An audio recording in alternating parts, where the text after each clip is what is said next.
First contact and betrayal. Commander Elena Reyes stood motionless on the observation deck of the UES Dauntless, watching the massive alien vessel approach. The ship resembled a crystalline nautilus with pulsing bioluminescent patterns flowing across its surface. Beautiful, yet utterly foreign. After decades of scanning the stars, humanity had finally made contact with an advanced civilization. The Norathi had answered humanity's signals, and now the first diplomatic meeting was about to take place. Any change in their approach vector? Reyes asked, her voice steady despite the gravity of the moment. Lieutenant Wee checked his console. No, Commander. They're maintaining their agreed-upon course. Weapons systems remain dormant. Good. Let's hope it stays that way. Reyes adjusted her uniform. At 43, she had spent half her life in the Earth Defense Force. The scars on her face from the Mars colony riots told part of that story. The rest was written in her steel-gray eyes that had seen too much conflict. She had fought to protect humanity before. Now she had been chosen to welcome its first alien visitors. The Norathi ship halted precisely at the designated coordinates, and a smaller vessel detached from its underside, gliding toward the Dauntless. Shuttle approaching Docking Bay 3, announced the ship's eye. Atmospheric compatibility confirmed. No biological hazards detected. Very well, Reyes said. Alert the diplomatic team. It's showtime. 15 minutes later, Reyes stood at attention as the airlock cycled open. The diplomatic team, a xenobiologist, a linguist, and 2 security officers, flanked her, their expressions a mixture of awe and apprehension. The first Norathi to emerge was tall and slender, standing nearly 7 feet.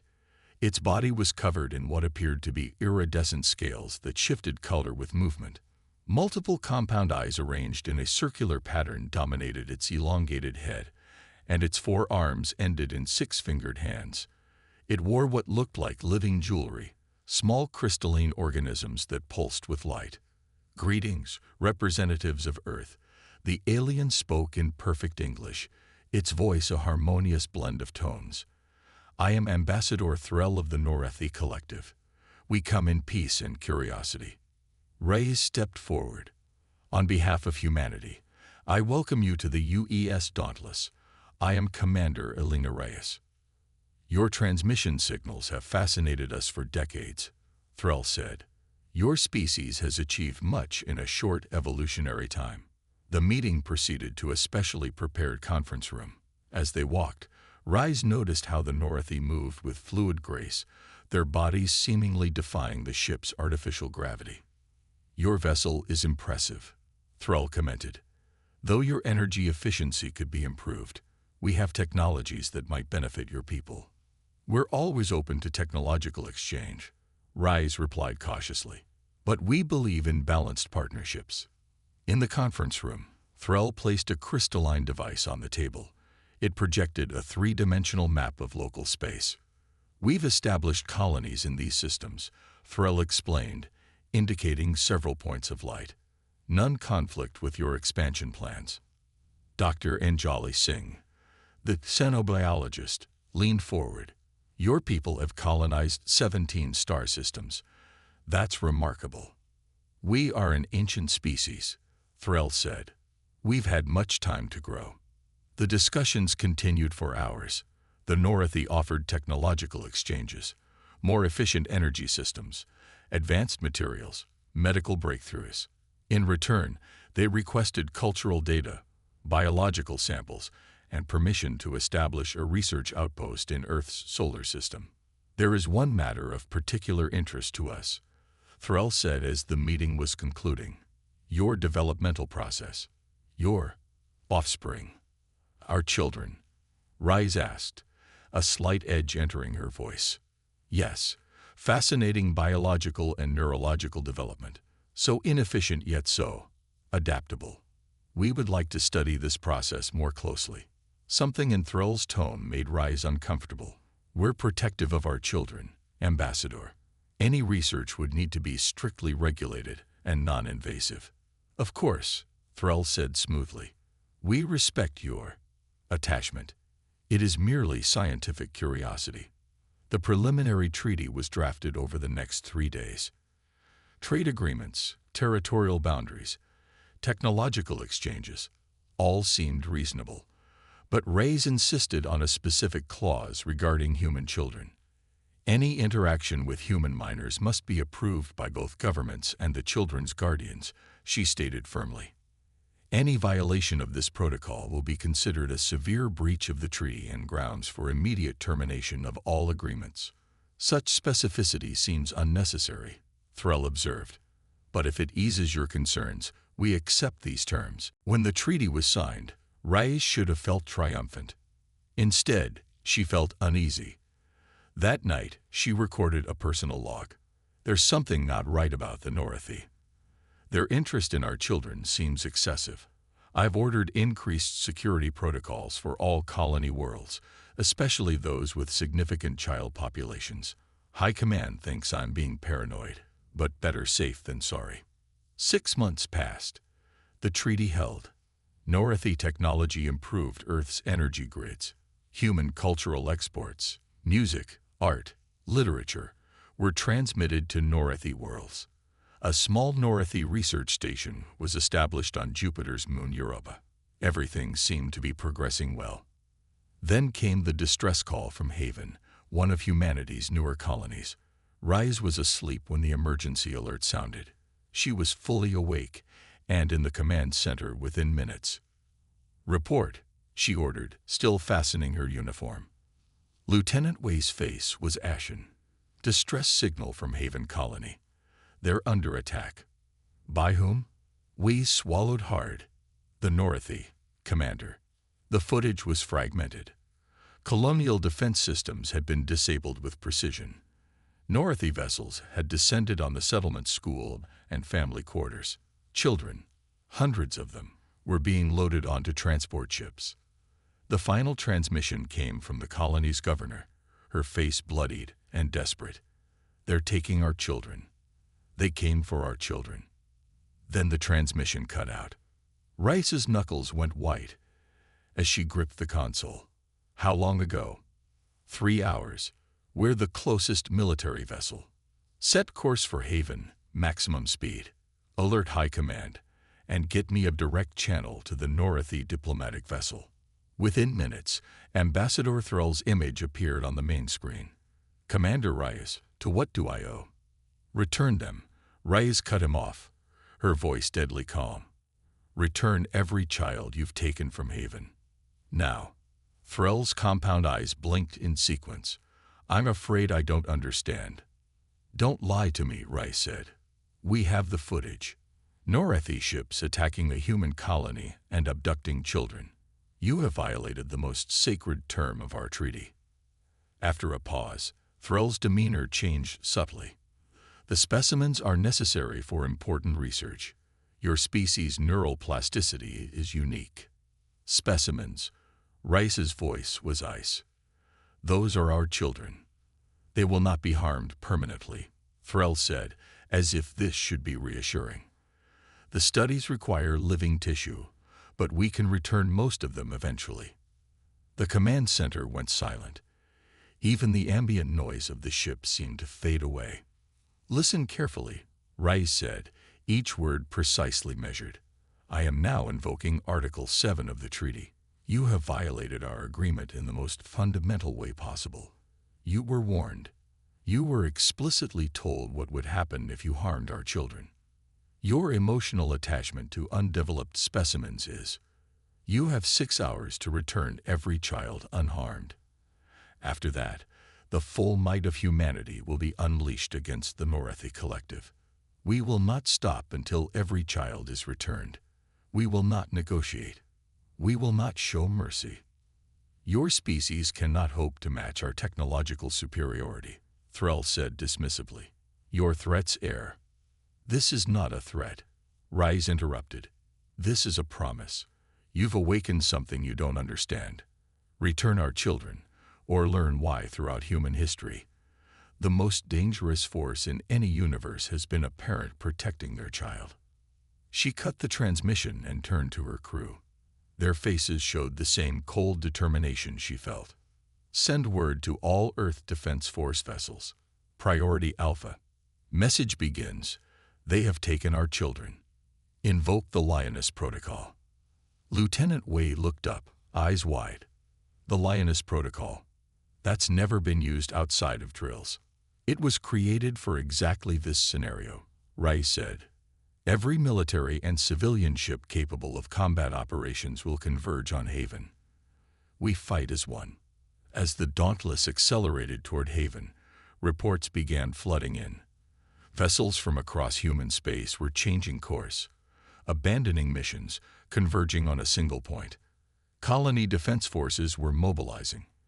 Retired military personnel were reporting for duty. Civilian ships were being retrofitted with weapons. The message spread across human space like wildfire. They took our children. Nothing else needed to be said. No further explanation was required. Every human understood what this meant, what must be done. In her quarters, Rice studied the tactical displays. The Norathi outmatched humanity in technology, but they had made a fundamental error.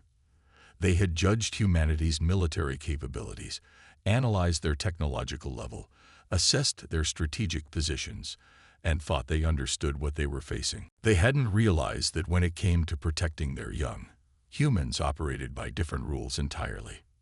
Rice looked at a photograph on her desk, her sister and niece on Earth. She thought of all the children taken from Haven. You were warned, she whispered. Now you'll learn. Retribution and revelation. The Norathi homeworld hung in space like a massive opal, clouds swirling over its iridescent surface. In orbit above it, the crystalline shapes of Norathi vessels moved in perfect geometric patterns, a dance of mathematics and precision. Until the first human ships tore through subspace. The UES Dauntless led the charge, flanked by 15 other military vessels. Behind them came colony defense ships, retrofitted civilian transports, mining vessels with hastily mounted weapons, a ragtag armada united by a single purpose. On the Dauntless's bridge, Commander Elena Rice watched the tactical display as more human ships continued to arrive. Within 12 hours of the abduction, over 200 vessels had answered the call. The largest military mobilization in human history had come together without a single official order from Earth Central. The Norathi are hailing us, Lieutenant Wei reported. On screen, Rice ordered. High Chancellor Vex of the Norathi Collective appeared. Unlike Ambassador Threll, Vex's scales were deep purple with gold accents, and crystalline growths framed his elongated head like a crown. Commander Rice, Vex began, his harmonious voice carrying an edge of surprise. This incursion into Norathi space is unexpected. Your species has no hope off. Where are the children? Rice interrupted. Vex's compound eyes blinked in sequence. The research specimens are secure in our primary biomedical facility. They are unharmed. They are not specimens. They are children. Return them immediately. I'm afraid that's impossible. The neural studies are at a critical phase. We require. Then you've made your choice.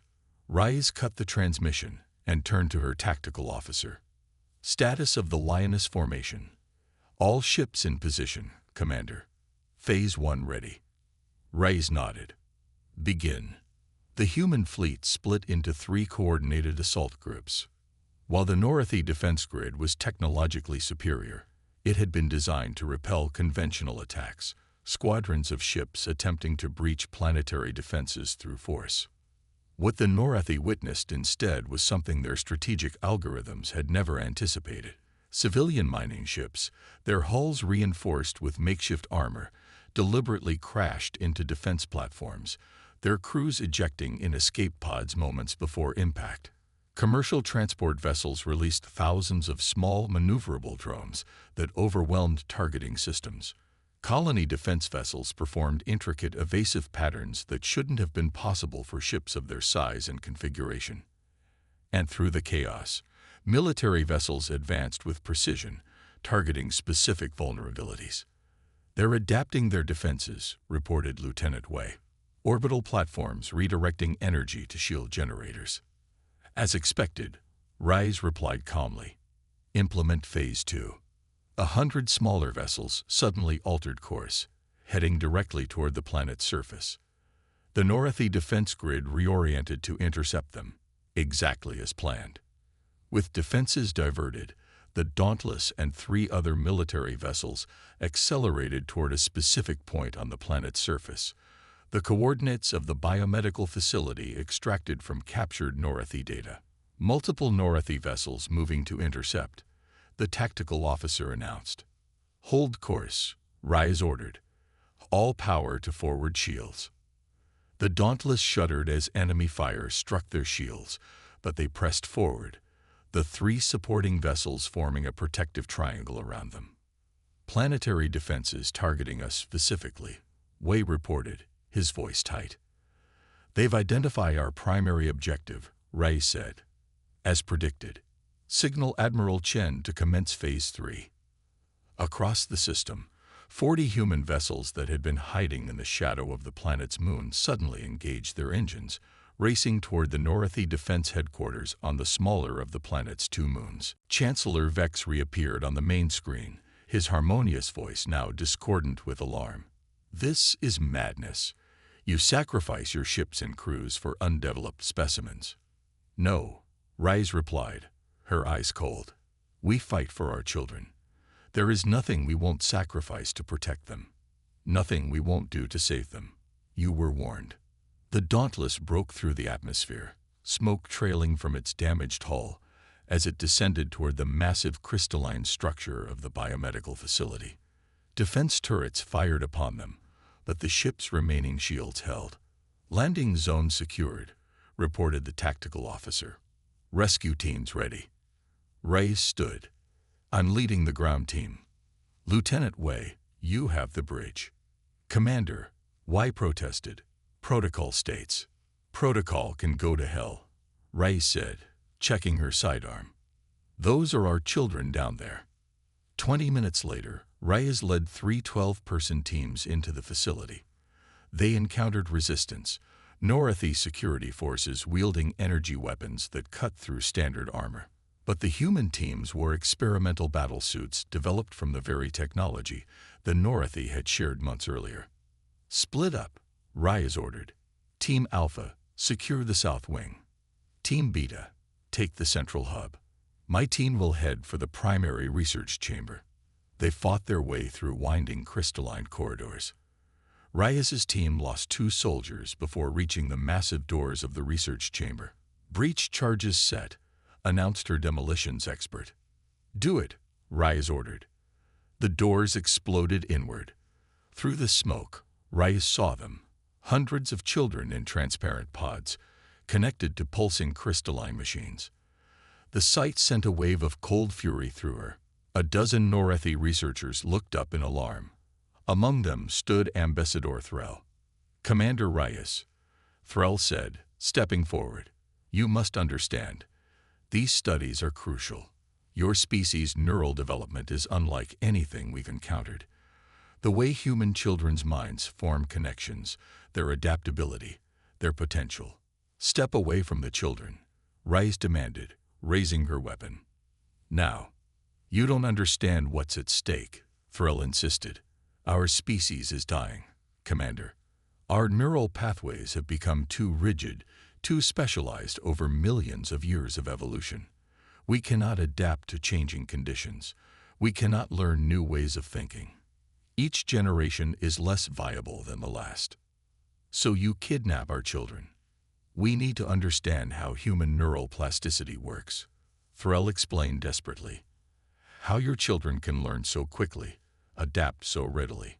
We've studied thousands of species across dozens of star systems. None have the potential that humans do. You should have asked for help, Reyes said, her weapon unwavering. We might have agreed to cooperative research. Instead, you violated our most sacred trust. Your emotional attachments made that impossible, Threll countered. Your irrational protectiveness. A shot rang out. Threll staggered back, golden fluid seeping from a wound in his shoulder. That was a warning, Reyes said. The next one won't be. Release the children. As her team moved forward, securing the researchers, Reyes's communicator activated. "Commander," came Wei's voice, "we have a situation. The Northeast Central Command has activated some kind of doomsday protocol. Energy readings off the scale." "Explanation," Reyes demanded. Chancellor Vex's voice cut in. "If we cannot have the solution to our species' survival, then we choose extinction on our terms. A singularity bomb will collapse this entire system in 30 minutes. Your victory will be meaningless." Reyes looked at the hundreds of children still in pods. "We'll never evacuate them all in time." One of the captured Northeast researchers stepped forward. "There is a way. Our ship transporters. They could move all the children at once. But the targeting must be precise, the energy calculations perfect." "Why would you help us?" Reyes asked suspiciously. "Because Vex speaks only for the military caste," the researcher said. "Many of us disagree with these methods. We wanted cooperation, not abduction." The Northeast compound eyes shifted to the children. "And because what we've done is wrong. We knew it was wrong." Working with the cooperative Northeast, Reyes's team configured the facility's transporters to lock onto the children's unique biological signatures. Meanwhile, the battle continued in orbit. Human ships fought desperately against Northeast vessels while attempting to disarm the singularity bomb. 5 minutes to detonation, reported Wei over the communicator. "Transporter configuration complete," said the Northeast researcher. "But there's a problem. Someone must remain to maintain the energy flow manually. The system is damaged from your assault." Reyes nodded. "I'll stay." "Commander," protested her second-in-command. "That's suicide. Get these children home," Reyes ordered. "That's all that matters." As her team evacuated with the cooperative Northeast, Reyes took position at the control console. The facility shook as explosions rocked the surface. "Dauntless," she called over her communicator. "Status report." "Admiral Chen's team has boarded the weapons platform," Wei replied. "They're attempting to disarm the bomb, but it doesn't look good. Most of our fleet has begun evacuation, jumping to safe distance." "What about the Northeast civilians?" "Their evacuation ships are launching, but there's not enough time for everyone." Reyes made a decision. "Send this on all frequencies to every Northeast vessel. We will provide evacuation assistance to all non-military ships. Repeat, human vessels will assist in civilian evacuation." There was a pause before Wei responded.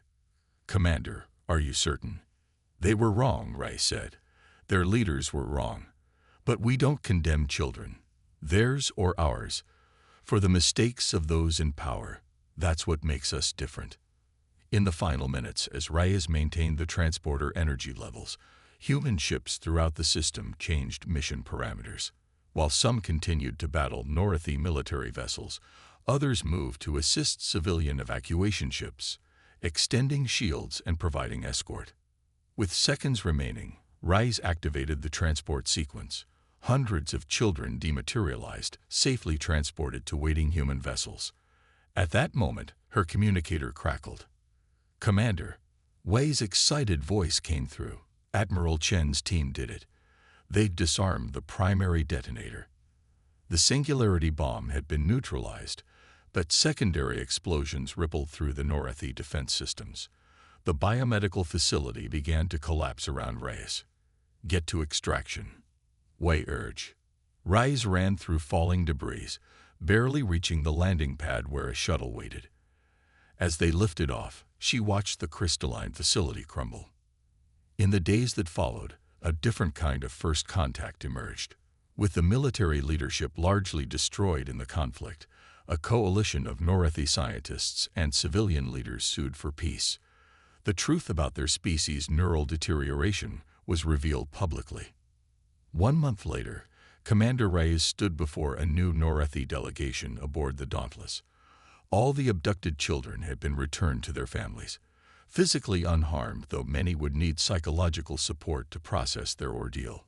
"We propose a new agreement," said the Northeast representative, the same researcher who had helped save the children. one based on truth and mutual consent. We need help, Commander. Our children are born with increasingly rigid neural pathways. Within 3 generations, they may not be able to learn at all. And you want our help? Rise asked. We request permission to establish a joint research initiative with strict oversight and transparent protocols. Human and Norathi scientists working together to find a solution.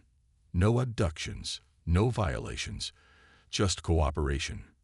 Rise studied the alien carefully. It won't be easy to rebuild trust. We understand, but our future, our children's future, depends on it. After a long moment, Rise nodded. I'll take your proposal to Earth Central. But understand this, the new agreement will have the same fundamental principle.